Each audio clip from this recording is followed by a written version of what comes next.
Du Conseil jeunesse de la Société Saint-Jean-Baptiste de Montréal, ainsi que des jeunes patriotes du Québec. Bon, avant de commencer, je vais remercier M. Bertrand de s'être maître, M. Guy Bertrand de s'être déplacé jusqu'à Montréal. Et juste une petite annonce des jeunes patriotes du Québec. Vous savez, en fin de semaine, il va y avoir une réunion avec M. Alain Lutic, le chef du nouveau parti partitionniste et francophone sur la scène politique provinciale.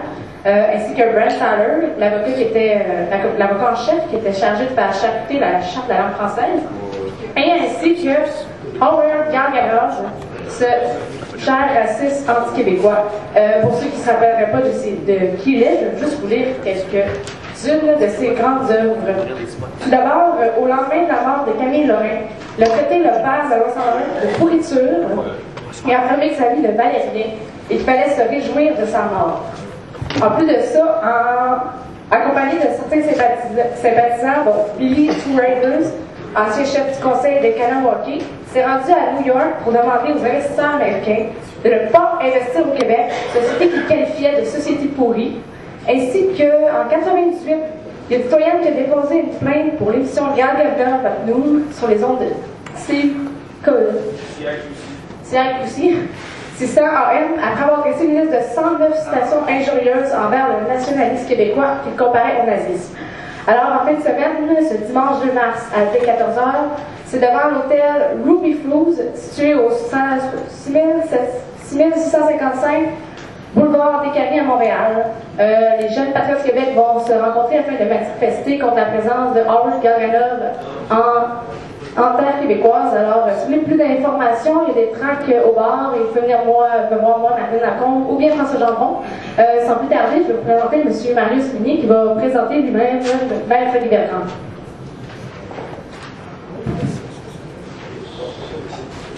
Bonjour à tous, bonsoir.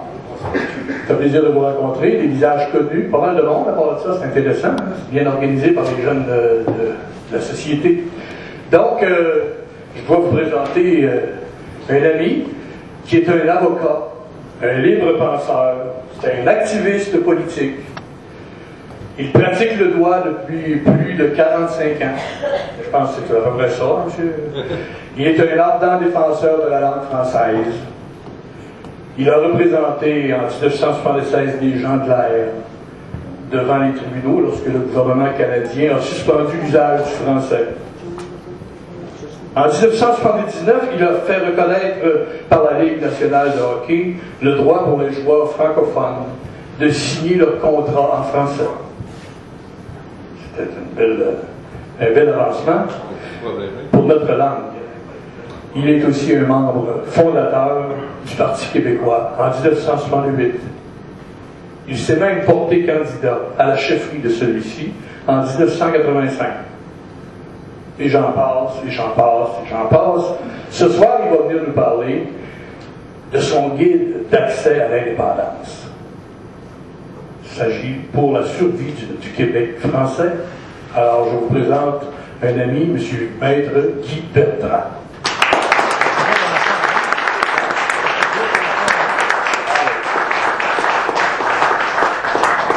Maintenant, nous allons entendre, écouter pendant quelques minutes un film, une partie, un extrait d'un film qui a été tourné à Radio-Canada par M. Pierre de Maisonneuve, réalisateur. L'autre nom, je l'ai encore oublié, je m'excuse, mais en tout cas, je m'excuse auprès du co-réalisateur de M. Maisonneuve, qui ont tourné ce film-là. Alors, il s'agit de Maître Guy Bertrand qui jouait le rôle de Louis Riel. Puis on va entendre ça. Okay?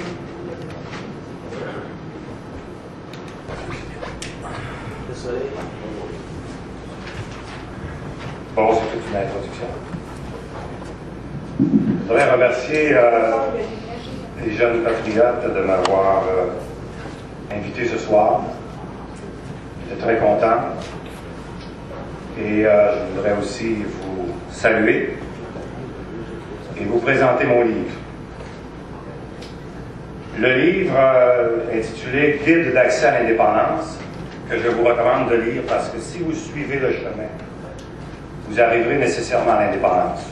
C'est un conseil qui a été donné à Mme Marois dernièrement et qui n'a pas été suivi. il y a un sous-titre pour la survie du Québec français. C'est un premier tome, parce qu'il y aura un deuxième tome. Je m'étais engagé avec la Maison Québécois. Il y a facilement 700 à 800 heures de lecture, et je le présente d'une façon originale et nouvelle. Pourquoi?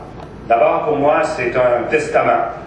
Je lègue des idées après 40 ans de vie active, sans être un politicien, parce que je n'ai jamais fait de politique active, je n'ai jamais été élu, mais j'ai toujours été présent sur la scène comme activiste depuis les années 60 avec la fondation, et même avant la fondation du Parti québécois, où j'avais préparé, à la demande de M. Daniel Johnson, père, un projet d'un statut politique, et nous étions arrivés à la conclusion, avant même que M. Lévesque fonde son mouvement, qu'il fallait faire l'indépendance avec une association, avec le Canada anglais.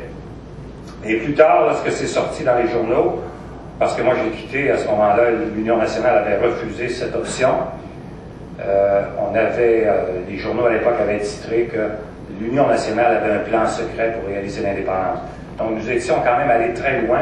Nous avions pris tous les ministères qu'il y avait au Québec, tous les ministères qu'il y avait à Ottawa, et on avait préparé un calendrier de transfert des pouvoirs sur une période qui pouvait varier au maximum de 4 ans, selon la création des ministères ou pas.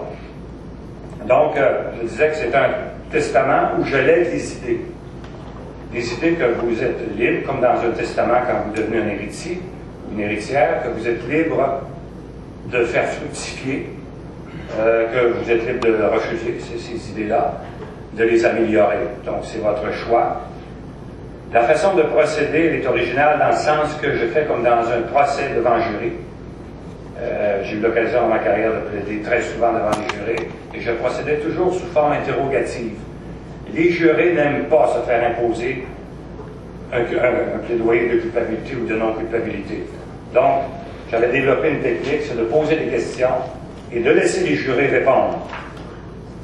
Mais ça ne m'empêche pas de faire des suggestions. Si j'étais à votre place, je me demanderais si c'est possible, le témoin a prétendu telle chose, etc. Donc, je pose 8 questions, et vous êtes les jurés.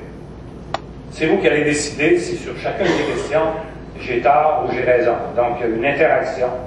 Et aussi, vous allez voir dans le livre que j'essaie de trouver une façon nouvelle et originale de vendre à la population l'idée de l'indépendance du Québec. Donc, c'est dans la question numéro 7. Je vais en parler un petit peu dans les prochaines minutes. Vous allez voir, c'est complètement différent, complètement nouveau. Le tome 2. Tome 2, j'espère avoir le temps de le faire, parce que moi, je m'étais engagé de le faire dans 1 an, puis c'est colossal. Le tome 2, c'est comment y arriver. Le tome 1, c'est le pourquoi, parce que j'explique qu'on ne fait pas l'indépendance pour des raisons économiques. On n'a jamais, quand on regarde l'histoire des peuples de la Terre, on ne fait pas l'indépendance pour des raisons administratives, on ne fait pas ça pour régler de c'est difficile, les viaducs qui tombent. Donc, on s'est égaré en cours de route. Puis quand on parle d'économie, vous aurez toujours quelqu'un qui va dire le contraire. Alors, c'est comme dans un budget, le gouvernement dit que c'est bon, l'opposition dit que c'est pas bon. Alors, la seule raison qui motive un peuple à faire son indépendance et à chercher sa liberté, c'est vraiment pour protéger l'héritage français que nous avons reçu de nos ancêtres. Alors, sans plus tarder, je vous présente les questions. Je ne détaillerai pas tout mon livre, mais je vous encourage à le lire. Les fonds, les redevances, en totalité, vont au mouvement Montréal français. Donc, ça ne vient pas à moi. C'est pour ça que je ne suis pas gêné de vous dire d'acheter le livre. Alors, la première question que je pose est la suivante. Est-ce que le Québec français, la langue française, constitue le fondement même de l'être québécois, du peuple québécois et de son pays? Pourquoi je pose cette question? Parce que plusieurs personnes prétendent qu'une langue, c'est seulement un outil de communication. On peut passer à l'anglais pourvu qu'on se comprenne puis qu'on fasse de l'argent. Alors je démontre que la langue, pour nous, la langue française, c'est l'héritage le plus précieux que nos parents nous ont donné, que nos ancêtres nous ont donné, et que nous avons la responsabilité de transmettre cet héritage autant que possible en l'ayant amélioré. Donc c'est un héritage précieux, c'est l'ADN de notre peuple. C'est le fondement de l'être québécois que vous êtes. C'est le fondement de chacun et chacune qui est ici aujourd'hui. C'est le fondement de notre peuple, de notre pays. Et ce n'est pas vrai que ce n'est qu'un outil de communication. C'est l'âme du peuple québécois. Donc, cette question, elle est très philosophique. C'est probablement la partie la plus, je dirais, la plus difficile du livre, dans le sens que je veux démontrer que c'est notre maison. Nous habitons notre langue. Nous créons dans notre langue. Nous composons dans notre langue. Nous plaidons dans la langue. Puis, il n'y a pas une langue qui fonctionne de la même façon. J'explique, on me l'a expliqué que les Allemands, par exemple, mettent le verbe au début.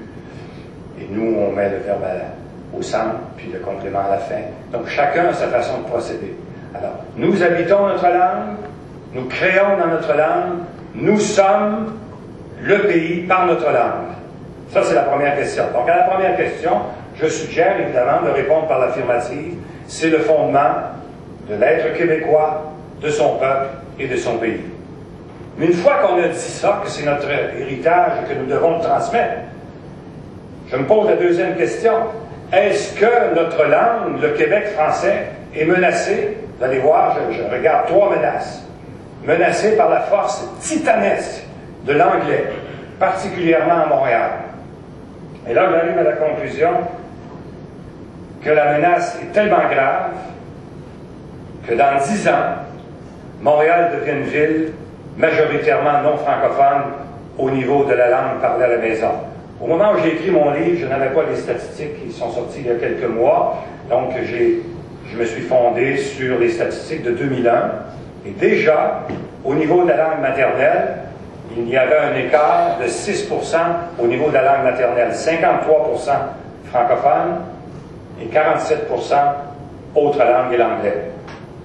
Aujourd'hui, vous l'avez vu dans les journaux, nous sommes devenus minoritaires. Au moment où on se parle, au niveau de la langue maternelle, nous sommes à 49,5% et les autres sont à 50 et quelque chose.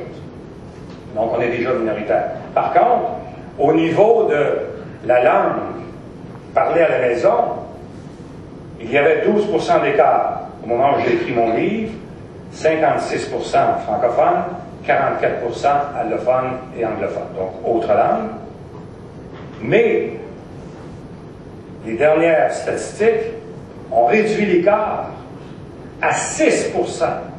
Et c'est sûr que dans 5 à 10 ans, Montréal devient une ville majoritairement non francophone. Et pour nous, c'est une tragédie. Vous pouvez penser ce que vous voulez, mais il y a, quand on vient souvent à Montréal, nous qui restons à l'extérieur, dans le Québec profond, comme on dit, il y a 2 Montréal. Il y a le Montréal anglais et le Montréal français. On se gargarise en se disant que nous sommes la 2e plus grande ville française au monde, mais nous oublions que nous sommes d'abord la 3e, que Montréal est d'abord la 3e plus grande ville anglaise au Canada, après Vancouver et Toronto.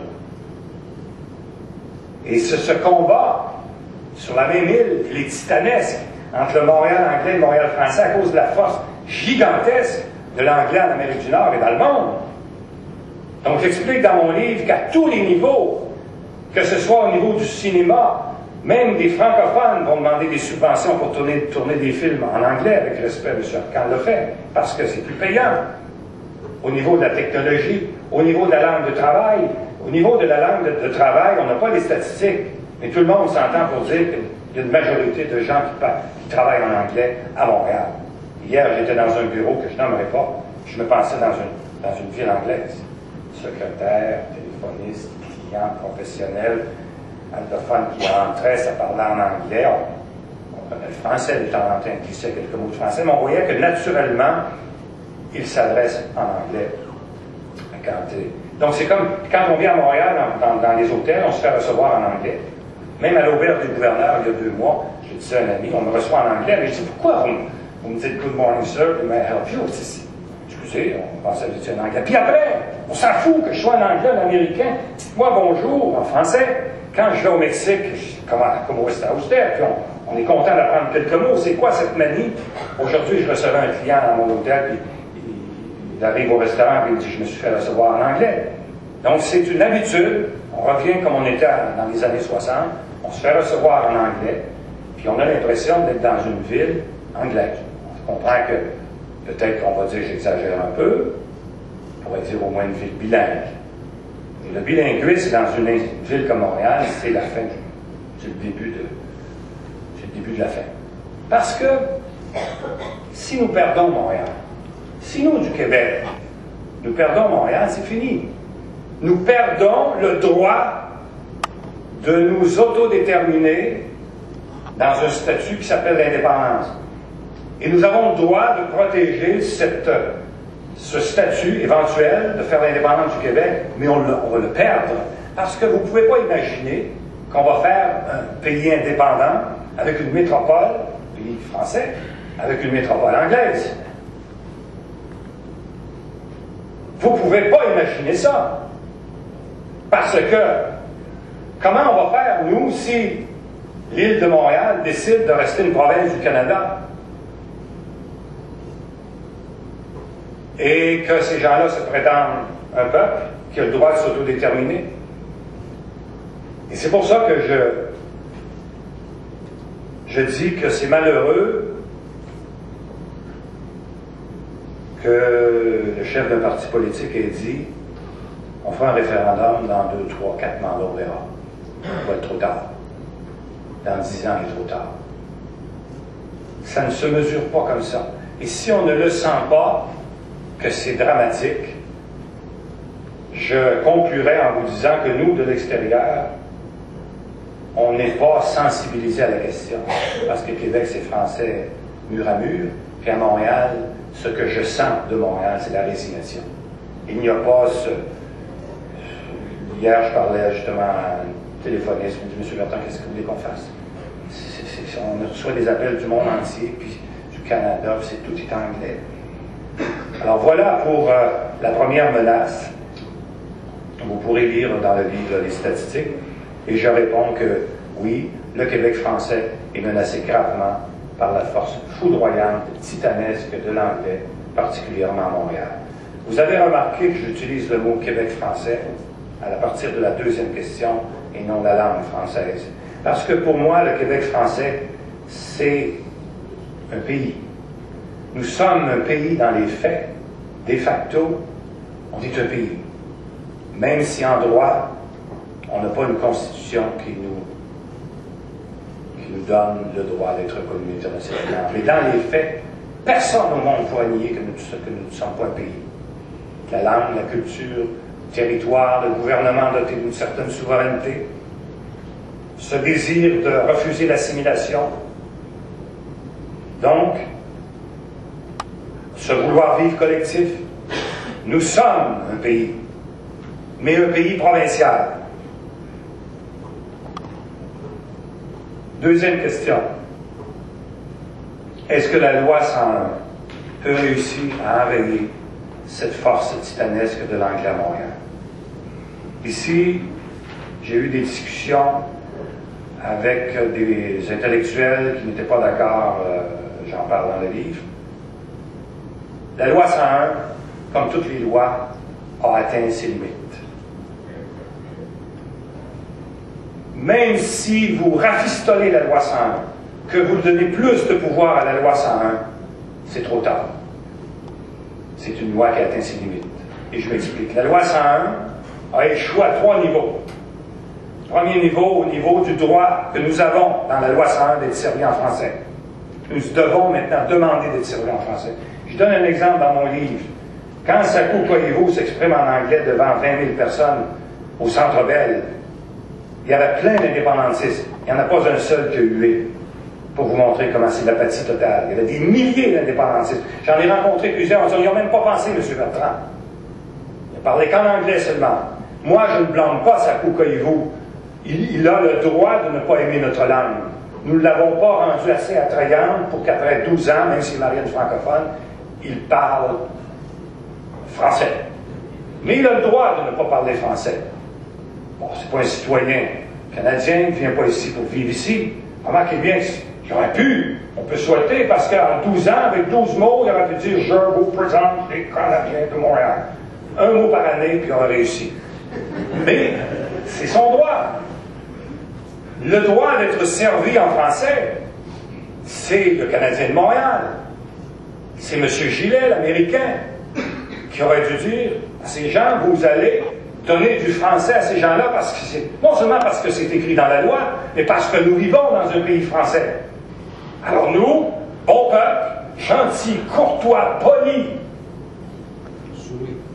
soumis, on accepte ça, on s'en rend même pas compte. Markov, russe, est ici depuis 7-8 ans, pas un mot de français non plus. Nous, on va aller jouer en Russie, puis on n'apprendrait pas un mot de russe, mais je ne m'éternise pas sur cela, parce que c'est le droit de chacun d'aimer notre langue ou de ne pas l'aimer.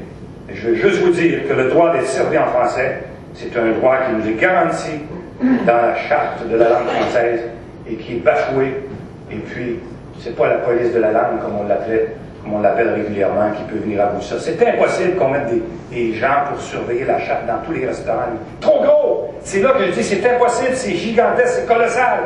Puis en plus, beaucoup de Québécois ne demandent pas, beaucoup de francophones. Une serveuse de restaurant me disait au moment où j'écris mon livre, Monsieur Bertrand, je sers des gens qui sont des avocats francophones qui se parlent en anglais. Puis là, il me dit, ah, excusez, on travaille en anglais, on ne réalisait pas qu'on parlait anglais. Parce que la manière d'être, la façon de vivre devient l'anglais. Deuxième échec de la loi 101, c'est le droit à l'affichage en français des marques de commerce, des raisons sociales.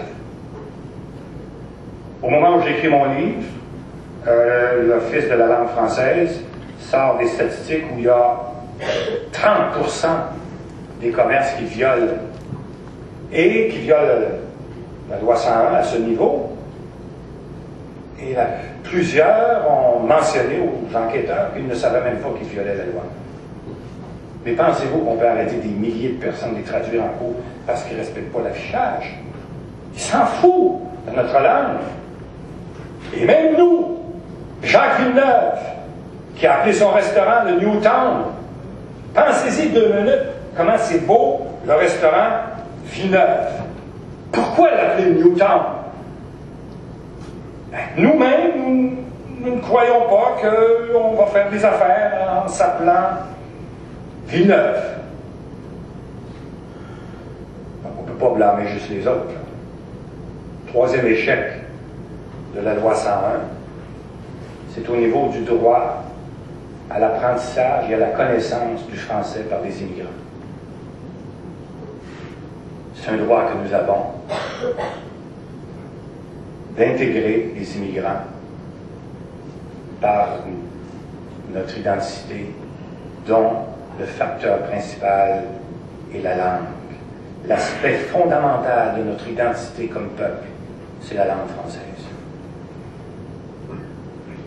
Quand vous avez au-delà de 40% d'immigrants, je vais dans les statistiques tout à l'heure, qui optent pour l'anglais, quand vous avez dans les dernières 10 années l'équivalent de 180 000 personnes qui sont venues au Québec qui ne parlaient pas français, c'est 3 fois ou 4 fois la ville de Rimouski en 10 ans que vous plantez dans une ville comme Montréal.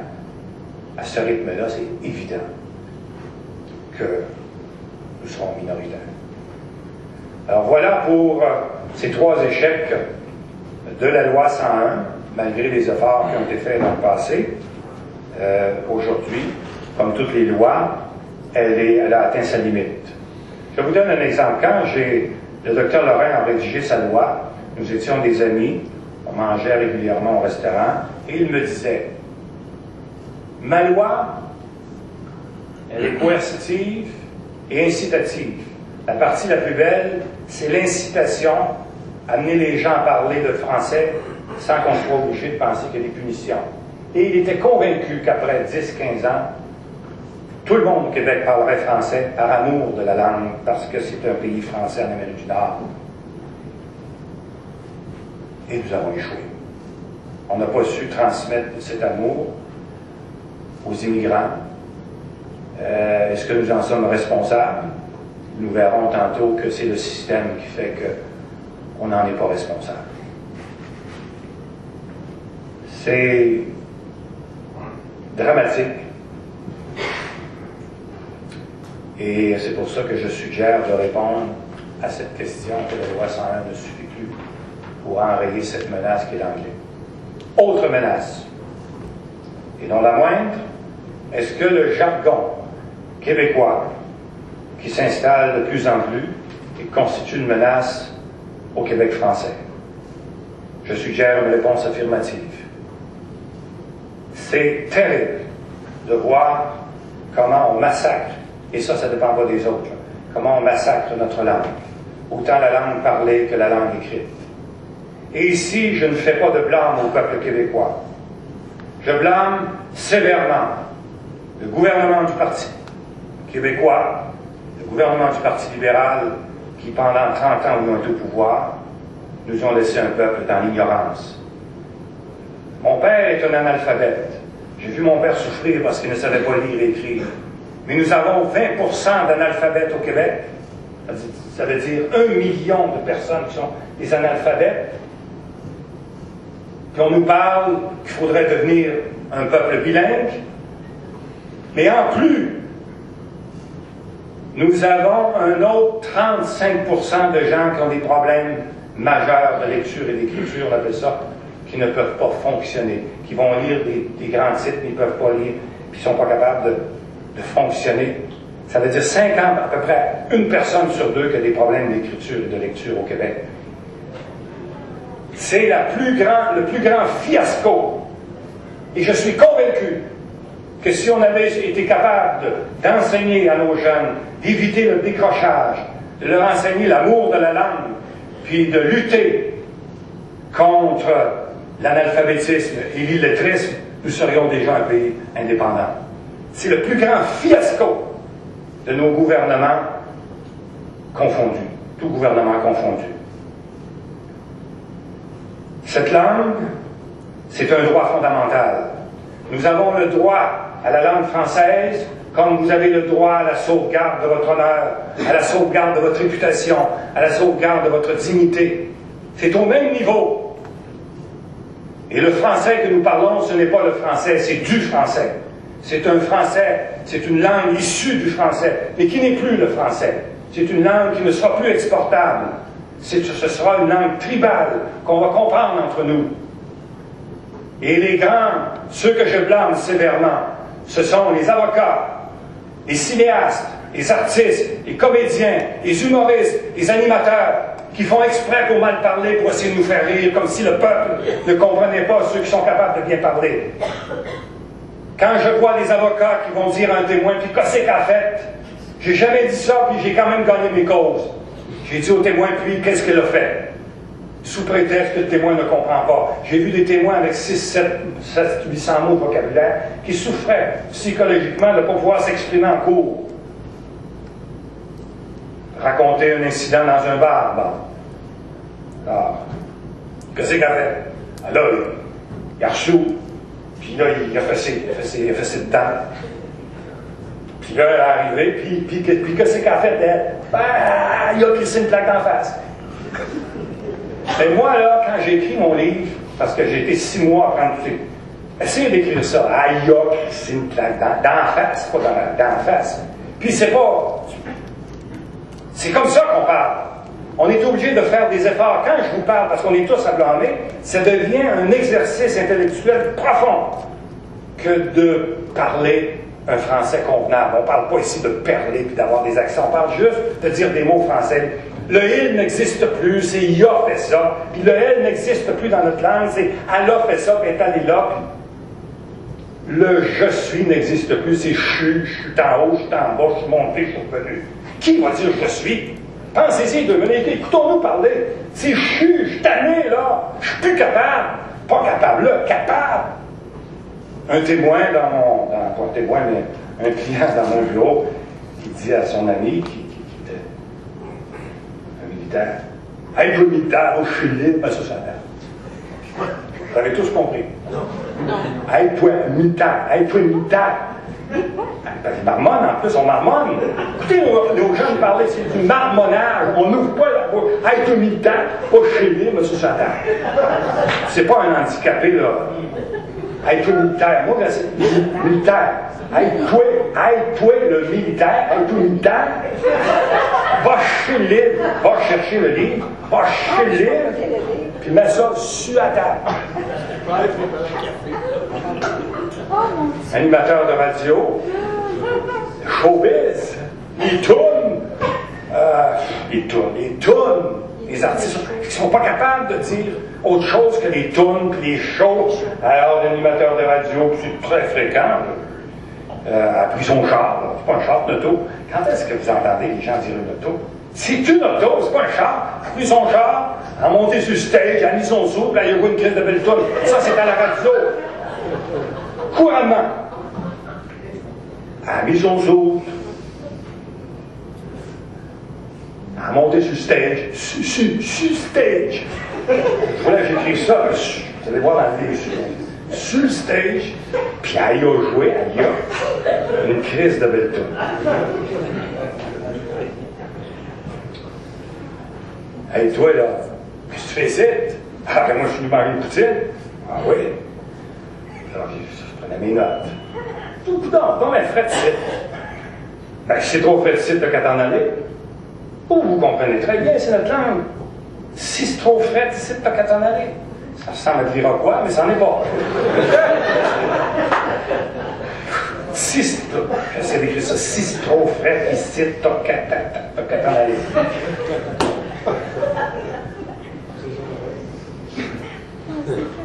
Où est-ce que t'es? Je suis en haut. Toi, je suis en bas. Bref, vous allez voir, j'ai plusieurs des mots anglais utilisés. Cette manie d'utiliser des mots anglais que nous avons, les gens ont fait 6 mois aux États-Unis, là, nos animateurs, on en a plusieurs. Puis là c'est comme si c'était devenu anti-québécois, anti-séparatiste, pro-américain, puis là en plus, anti-chanson québécoise. Céline Dion, c'est une quétaine. Puis, mais tout ce qui est américain, tout ce qui est anglais, puis on met des mots anglais, puis. Je donne un exemple, je ne nommerai pas la personne, je la nomme dans mon livre, je ne la nommerai pas ce soir, c'est quelqu'un pour qui vous avez du respect, mais pour se faire populaire, parce qu'il est capable de bien parler. Alors, à la télévision, il est invité à parler de la grève de l'IMEL. L'IMEL, c'est les parts à Tring Jonction. Puis là, il voulait inventer les mérites du syndicat. C'est un peu de gauche, alors, c'est les mérites du syndicat. Alors, il dit, le boss a chopé les salaires à la hauteur de 30%. Puis une chance que le syndicat était là pour gauler la situation. J'ai écrit dans mon livre, j'ai entendu à la télévision. C'est sûr que cette personne-là est capable de bien parler, mais ça fait populaire, ça fait peur. Mais le peuple a envie de vomir quand on parle comme ça. Mon père me disait toujours, mon frère est ici ce soir pour vous le confirmer. Mon père me disait, parce qu'on parlait beaucoup de Réal Cahouette. La première fois que j'étais candidat du Parti québécois, c'était dans le comté de Dorchester, en 1970, où les crédiciers ont fait élire une douzaine de députés. Puis Réal Cahouette, c'est un homme très populaire. Mais Cahouette avait cette manie de suivre le courant. Et puis, alors mon père m'avait dit, reste comme tu es. Si ça te tente de t'habiller avec une cravate, mets pas pour aller, quand tu vas aller voir les cultivateurs, habille-toi pas, juste pour faire semblant qu'il est un cultivateur. Puis quand tu vas aller au sanatorium Bégin, à Saint-Germain de Dorchester, fais pas semblant de tousser devant les tuberculeux. Puis si tu vas devant des boiteux, fais pas semblant de boiter. Pour avoir l'air misérable. En voulant dire, reste toi-même. Alors cette manie qu'ont nos humoristes, nos rédacteurs de textes dans les romans feuilletons, de parler colon, pensant que le peuple est colon. Est-ce qu'on ne pourra pas monter d'un niveau? Je comprends que de temps en temps, on peut avoir le miroir de la société dans un roman feuilleton. Mais pourquoi c'est toujours comme ça? C'est pas vrai que le peuple ne comprend pas. Je vais vous donner un exemple. Il y a des téléromans qui sont traduits, comme le docteur House, par exemple, puis un autre docteur, Dre, français impeccable, 1 million de personnes qui écoutent ça. Série Plus, français tout à fait international, pas de moins pitoué. Pourquoi les moins pitoués puis faire frais ici? On voit que c'est fait exprès pour essayer d'avoir l'air populaire. Hey, hier, part de mon bureau, lui a été échangé à Washington. Un avocat de mon bureau me dit, ils ont échangé le goaler, ils ont échangé le gardien de but. Ah, c'est vrai, le gardien de but. Des potes. On viole notre langue. La langue française, qui est en dedans de vous, dans le tréfonds de votre être, souffre. Elle est violée, elle est martyrisée, elle crie au secours, puis il n'y a personne pour la défendre. Cette langue-là, défendez-la. Puis, faisons ensemble des efforts, au moins pour la protéger le temps que ça va durer. Puis, demandons-nous pas pourquoi, en Suisse, Raymond pourrait le confirmer, nous avons un neveu qui demeure en Suisse, qui nous a confirmé dernièrement que tous nos films québécois, c'est du sous-titrage. Ils demeurent dans la partie française de la Suisse. On ne peut pas comprendre ça, ce langage-là, parce que c'est qu'à fait tout ce que tu viens, puis le marmonnage. On ira nulle part. Donc, c'est une menace grave, et il y en a une troisième. Et celle-là, elle est colossale. C'est le multiculturalisme canadien comme méthode d'intégration des immigrants. Le multiculturalisme canadien, c'est l'antipode de ce que nous faisons pour conserver notre identité comme peuple. Et ce soir, habituellement, je n'ai jamais un morceau de papier devant moi, et je ne pourrais pas faire autrement que de vous apporter la loi sur le multiculturalisme canadien. Il faut que quand vous arriverez chez vous ce soir ou demain, que vous alliez sur Internet et allez voir ça. Si les Québécois le savaient, ils feraient l'indépendance du Québec. C'est exactement ce que Lord Durham souhaitait. Qu'il règne sur ce territoire nord-américain, que règne la race supérieure de la nation anglaise. Et je m'explique. Vous savez que, en gros, le multiculturalisme, c'est tout simplement dire aux immigrants, venez ici et vivez comme si vous êtes chez vous, autant avec vos coutumes que votre culture et votre langue, Qui plus est, le gouvernement canadien a l'obligation de protéger, de mettre en évidence et de promouvoir toutes les cultures, toutes les langues. Nous sommes une langue parmi tant d'autres, nous sommes une culture parmi tant d'autres, peut-être la culture, peut-être le groupe culturel le plus nombreux, mais reste que nous sommes un parmi tant d'autres. Écoutez bien ce que je vais vous lire, vous allez sursauter, parce que là, vous allez voir comment on peut détruire un peuple, comment c'est habile, comment c'est sournois. Je le fais sous l'angle de l'avocat, parce que c'est des textes de loi, j'essaie de les comprendre, vous n'êtes pas obligé d'être d'accord avec moi. Vous pourrez l'interpréter comme vous voudrez, mais je vais vous lire.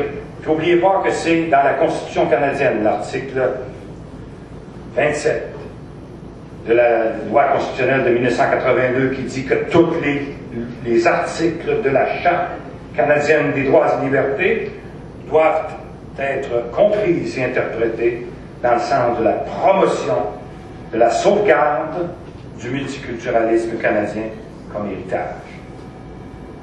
Donc, c'est pas seulement dans la loi, c'est dans la Constitution. Je vous lis quelques articles pour qu'au moins nous apprenions quelque chose ensemble. Au paragraphe 3, politique canadienne du multiculturalisme. La politique du gouvernement fédéral en matière de multiculturalisme consiste à reconnaître le fait que le multiculturalisme reflète la diversité culturelle et raciale de la société canadienne. 2. Vise à reconnaître le fait que le multiculturalisme est une caractéristique fondamentale de l'identité et du patrimoine canadien. Réalisez-vous ce que ça veut dire? Je vous ai dit au début de ma première question que la caractéristique fondamentale du peuple québécois, c'est sa langue, la langue française. La caractéristique fondamentale du Canada, de son identité. Notre identité, nous, notre ADN, c'est notre langue. Mais pour le Canada, c'est pas la langue française, c'est pas l'identité québécoise, c'est pas la nation québécoise. c'est l'identité du patrimoine canadien, c'est le multiculturalisme, la caractéristique fondamentale de l'identité du Canada. Donc, vous voyez tout de suite qu'on est en concurrence. Nous, on se bat pour protéger notre identité par notre langue et notre culture, notre héritage de 400 ans. Eux font la promotion de l'ensemble des cultures qui comprend évidemment la langue. Paragraphe D. Le gouvernement, la politique du gouvernement fédéral vise à reconnaître l'existence de collectivités dont les membres partagent la même origine. C'est pour ça que tu as les ghettos, ce qu'on appelle des enclaves ethniques. Il y en avait en 1981 une vingtaine, il y en a 226 actuellement. Donc cette politique-là encourage, il ne faut pas blâmer les immigrants. Moi, je fais la même chose. J'ai été un Italien et un Grec. C'est formidable, un pays qui accueille ma culture, ma langue, qui en fait la promotion. Je me réunirai avec mes semblables, puis tant mieux, comme les Chinois le font. Si on est plusieurs, à la fin, on va être majoritaire. C'est normal. C'est fantastique, un pays qui est en train de construire une tour de Babel. Quand j'ai fait une grave erreur dans ma vie, je l'ai reconnu publiquement quand j'ai fait mon infidélité, j'ai voyagé à travers le Canada pour essayer de comprendre le fédéralisme canadien.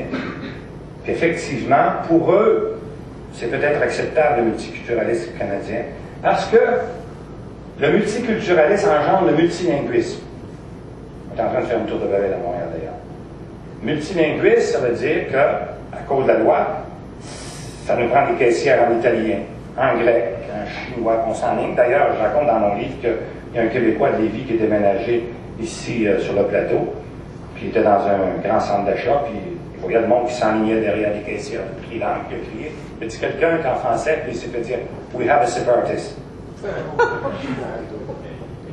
Le multiculturalisme permet ça. Il ne faut pas blâmer les immigrants.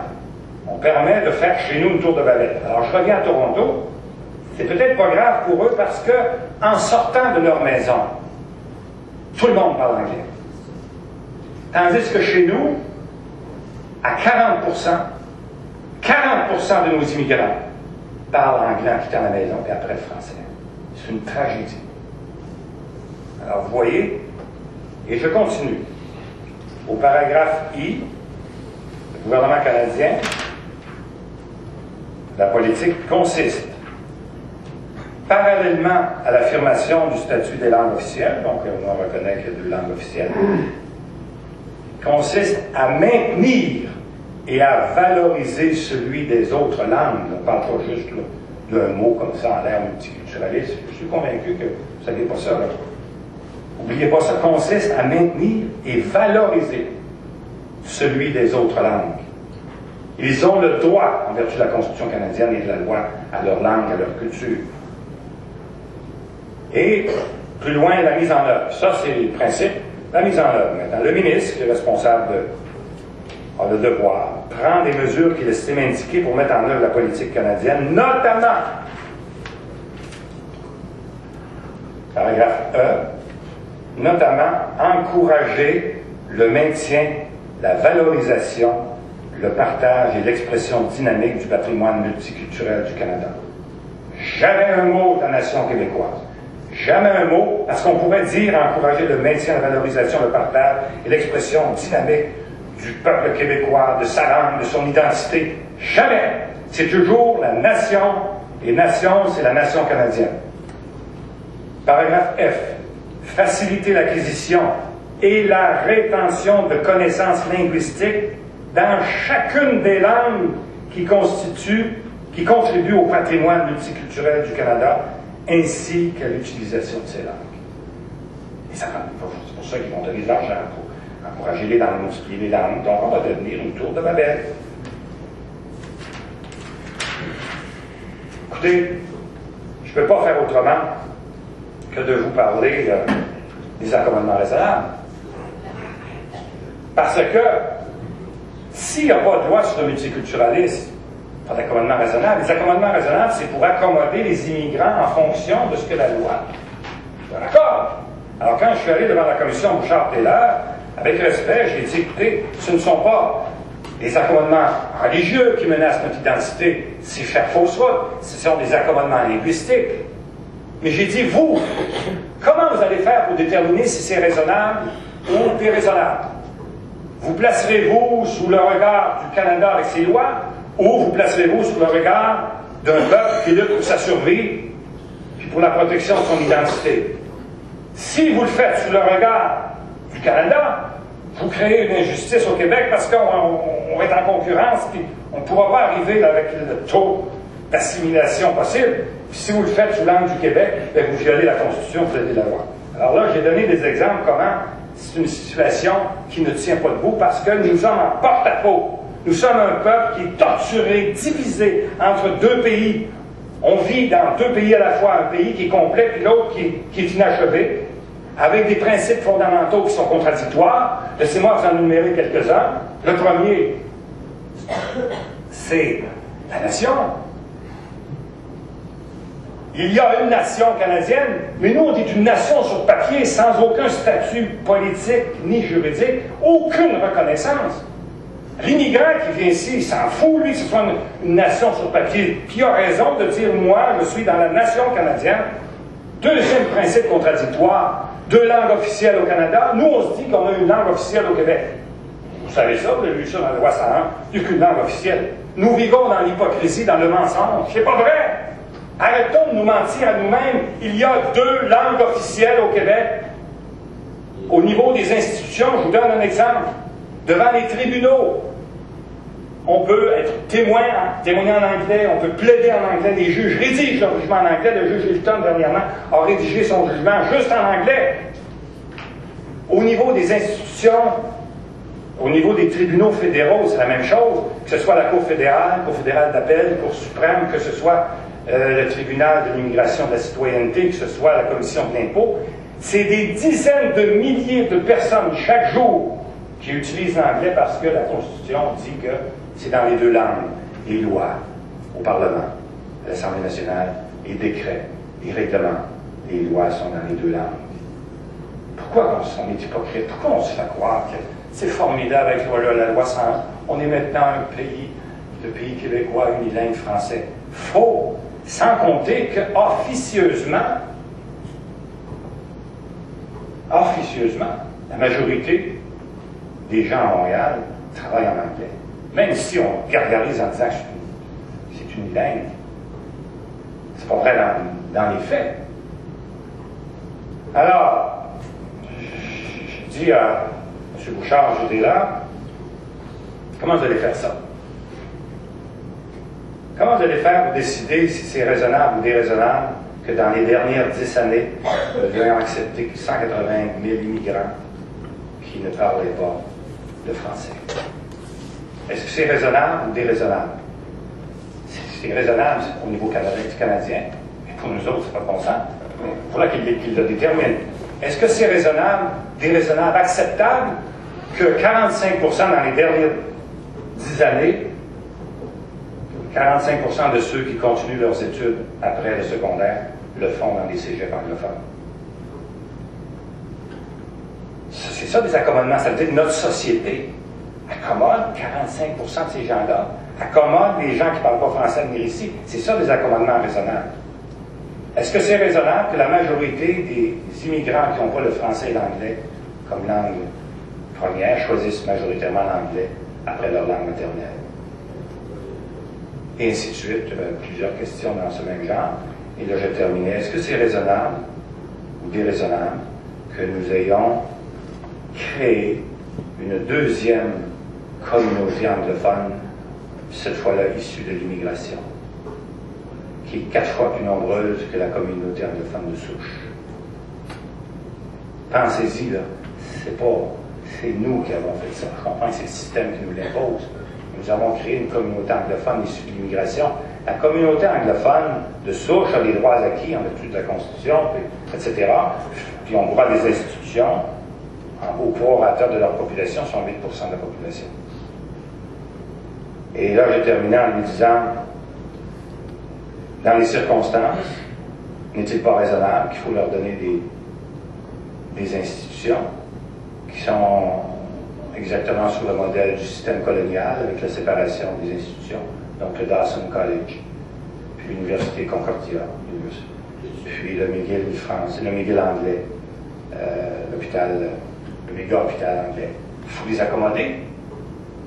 Si seulement les anglophones de souche, on n'a pas besoin de tout ça, là. Dawson College, là, on m'a dit que c'est à peu près en grande majorité pour les immigrants de l'ouest de Montréal. Mais il faut payer pour ça maintenant, parce qu'on a créé une deuxième communauté anglophone pour les accommoder. Alors, Bouchard, tu es là, va devoir répondre à cette question, est-ce que c'est raisonnable ou déraisonnable? Et une fois qu'on a parlé des menaces, vous avez vu qu'on a 3 grandes menaces qui nous guettent. Est-ce que c'est le désespoir? Alors, dans mon livre, vous allez lire que beaucoup de monde ont décidé de lancer la serviette et ont désespéré, on s'est terminé. Des grands chercheurs, je parlais à un grand médecin à Québec, un grand chirurgien qui m'a dit tout se passe en anglais chez nous, M. Bertrand, puis vous ne réussirez pas, il est trop tard, c'est l'anglais partout dans le monde. J'explique aussi que même au niveau de la mondialisation, aux Nations Unies, la France a abandonné de façon scandaleuse. Même si le français est une langue universelle reconnue aux Nations Unies, au Conseil de sécurité, on n'utilise presque plus la langue française. En Europe, c'est la même chose, à l'Union européenne. La France démissionne de façon scandaleuse. Laissez-moi vous donner un autre exemple, j'en parle aussi dans le livre. Quand on a voulu bâtir une équipe Québec pour le 400e, on demandait uniquement quelque chose qui existe dans d'autres, ceux qui ne sont pas familiers avec dans le domaine du soccer, l'Irlande, le Pays de Galles, l'Écosse, l'Angleterre ont 4 équipes nationales, c'est pas 4 pays qui concurrencent, puis bon, c'est normal parce qu'on a besoin de vibrer comme peuple. Nous, on a un sport national qu'on aime qui est le hockey. Donc on a dit pourquoi, pour une fois, vous ne laissez pas avoir une équipe nationale qui pourrait participer au championnat du monde. Refus. Hockey Canada est venu à Québec, je les ai rencontrés. Vous n'êtes pas un pays souverain, M. Bertrand, donc on refuse. On a fait une deuxième proposition. Faisons un 2 de 3 et le gagnant représentera le Canada. Refus. Parce que au curling, l'année passée, c'est le Québec qui a représenté le Canada contre l'Écosse. Donc, on trouvait que c'était une formule acceptable. Et on a présenté une 3e proposition, et dans notre groupe, il y avait des fédéralistes, on était convaincus, on a même gagé qu'ils ne pouvaient pas refuser la 3e proposition, qui était tout simplement de jouer des parties hors concours. On laissait le Canada choisir tous les joueurs qu'il voulait, y compris s'il voulait une équipe du Québec au complet. Mais habituellement, ils en prennent 3. On a dit, prenez-en 5, 6, 7, comme vous voulez. Nous, on prend les autres, on se forme une équipe, on joue contre la Russie ou la Suède, peu importe. Les matchs hors concours, 5 ans au Centre Bell, un Rimouski, un Chicoutimi, 2 à Québec. Puis, en plus, on vous donne de l'argent qu'on va faire. Ça va donner, ça va stimuler. Refus. En lisant les règlements de la Fédération internationale, je constate que c'est juste en anglais. Je dis, nom de Dieu, la France fait partie de ça, la Suisse, la Belgique, le Canada. Personne n'a jamais demandé que ce soit en français, puis qu'en plus, que le français soit reconnu. Alors, dans le règlement, c'est l'anglais qui est la langue. 2 langues sont reconnues comme secondaires, le russe et l'allemand. Même le français n'est pas là. Là, je me suis dit, comment ça, le Canada ne se bat pas pour qu'au moins on ait dans les délibérations de tous ces pays-là le français? Alors, vous voyez, parce que personne n'y a pensé, évidemment, on n'existe pas. Il y a 3 ans à London, les Knights de London qui jouaient contre le Rimouski avec Sidney Crosby, pas un mot de français. J'ai protesté. Bon, on s'excuse, on n'y a pas pensé. C'est sûr, on n'existe pas pour eux. Mettons-nous dans la tête que c'est pas parce qu'ils sont méchants, mais on est tout petits, puis ils pensent pas. Puis... Alors, est-ce qu'on doit démissionner? Ben, vous lirez le Devoir aujourd'hui. Anglicisé de Québec, Emmanuel Dion, Boudreau et Roberto Campeon. Il recommande, comme il est trop tard, qu'on ne réussira jamais à renverser la vapeur, qu'on se mette au diapason de l'Amérique et du monde, puis qu'on envoie nos enfants à l'école anglaise. Parce que si on ne le fait pas, seulement Montréal sera anglais, puis le reste du Québec va être discriminé sur le plan géographique, parce que nous, on va être des unilingues pauvres, puis Montréal va... C'est sérieux. C'est sérieux parce que ce gars-là représente, ces 2 personnes-là représentent ce que beaucoup de monde pense tout bas, ils ne le disent pas particulièrement à Montréal. Je vous lis quelques paragraphes, si vous me le permettez.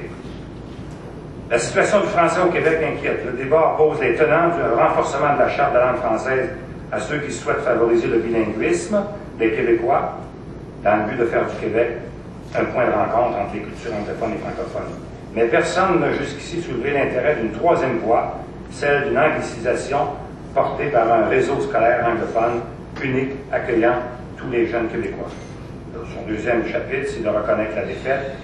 Il dit notre poids politique s'amenuise constamment et Montréal, cœur culturel de la francophonie canadienne, s'anglicise graduellement sans que des mesures en faveur du français puissent inverser cette tendance. Le Québec coupé de Montréal. L'anglicisation de Montréal, sans celle des régions, imposera un retour à la situation qui prévalait au Québec, dans le Québec d'autrefois. En effet, ce déclin du fait français s'opère de façon systématique, etc., etc. Et là, il dit « Parler français ne sera plus qu'une manifestation de repli sur soi, fruit d'une stratégie de survivance anachronique, un facteur d'isolement et un frein à la réussite économique. » À cette louisianisation qui attend les Québécois, les régions, la mise en place d'un enseignement uniquement en anglais constitue toutefois une solution. Le maintien d'un réseau scolaire en français favorisera en effet indûment les jeunes Montréalais, qui étant plus naturellement bilingues que leurs concitoyens, etc. Renouveau culturel. Il convient de voir en quoi l'anglicisation peut être l'occasion d'un renouvellement radical de la culture québécoise, porteur d'un épanouissement sans précédent. Et là, il termine un projet collectif, l'anglicisation de la société québécoise, assurée par l'instauration de l'éducation obligatoire en langue anglaise pour tous les jeunes Québécois, ne se ferait certes pas sans heurts. Il est en effet bien difficile d'abandonner le chemin qui est depuis longtemps le nôtre, afin d'en emprunter un qui, recelant les plus grandes promesses, n'en demeure pour moins marqué d'une négation de ce que nous sommes aujourd'hui. En refusant par deux fois de se donner un pays, et ce dans un contexte où les retombées des mesures d'aménagement linguistique seront toujours insuffisantes, les Québécois ont déjà plus ou moins consciemment fait le choix de l'anglicisation. Ils peuvent dès lors assumer ce choix et ainsi profiter rapidement des bénéfices de son plein accomplissement ou persister dans la voie laborieuse et tortueuse de l'anglicisation par inertie. Bon, c'est sûr que c'est la grande question au chapitre 5e. Est-ce qu'il y a des solutions? Et là, je présente une solution nouvelle que je pense originale. C'est de présenter le Québec français comme faisant partie du patrimoine universel. Et si c'est accepté par nous-mêmes, on peut probablement le faire accepter par l'UNESCO, ça devient la responsabilité de l'univers de protéger cette espèce humaine française menacée, en péril, qui risque de mourir. Et pour moi, le Québec français, comme je disais tout à l'heure, ce n'est pas seulement la langue française, c'est le Québec économique, c'est le Québec politique, c'est le Québec pays qui est capable de se développer. Parce que la langue française ne mourra pas dans 75 ans ou dans 100 ans. Ce sera du français, ce ne sera pas la langue française, ce sera un jargon québécois, ce sera le parler québécois, peu importe. Mais on va toujours chanter puis danser. Mais nous, c'est pas ça qu'on veut. On ne veut pas danser les 7 carrés à Noël en chantant en français, on veut vivre en français. On est la nation, la deuxième nation française au monde après la France. Et on a besoin d'une structure. Donc, je développe les 4 caractéristiques pour être reconnu comme un patrimoine, les 4 conditions. Vous lirez le livre, je n'ai pas le temps de développer ça ce soir, mais une des conditions, c'est d'être une espèce menacée, en péril. Et si on le fait pour les baleines bleues, si on le fait pour toutes les espèces animales, on dépense des fortunes, les environnementalistes se battent pour ça, pour protéger les insectes qui peuvent mourir, etc. Puis là, les bites, puis les arbres, bon. Mais pourquoi pas? On protège, nous, on protège le patrimoine autochtone, c'est dans la Constitution. Donc, nous sommes une espèce française en Amérique qui est menacée gravement de disparaître comme Québec français tel qu'il est actuellement. Et à ce moment-là, c'est la responsabilité du Canada, des États-Unis, de l'Europe, du monde entier, de favoriser ce que nous allons choisir pour nous protéger. Pas attendre comme on a fait pour le réchauffement de la planète. Il y a 25 ans, je ne croyais pas cela. Aujourd'hui, le monde, parce qu'on est dans 25 ans, on se demande aujourd'hui, c'est pas trop tard. Je sais, on va vous dire, ah, ça n'arrivera pas avant 20, 25 ans, 30 ans. Ben, les démographes prévoient Jacques-Henri Pin, en particulier, prévoit que dans 75 ans, il ne restera que 3 millions de Québécois de souche. Nous sommes nettement minoritaires. Qui va se battre pour la langue française et l'héritage qu'on a reçu? Qui? Le Canada anglais? Les anglophones du Québec? Les allophones qui ont choisi l'anglais? Oubliez ça. C'est terminé, il n'y en aura plus de combat.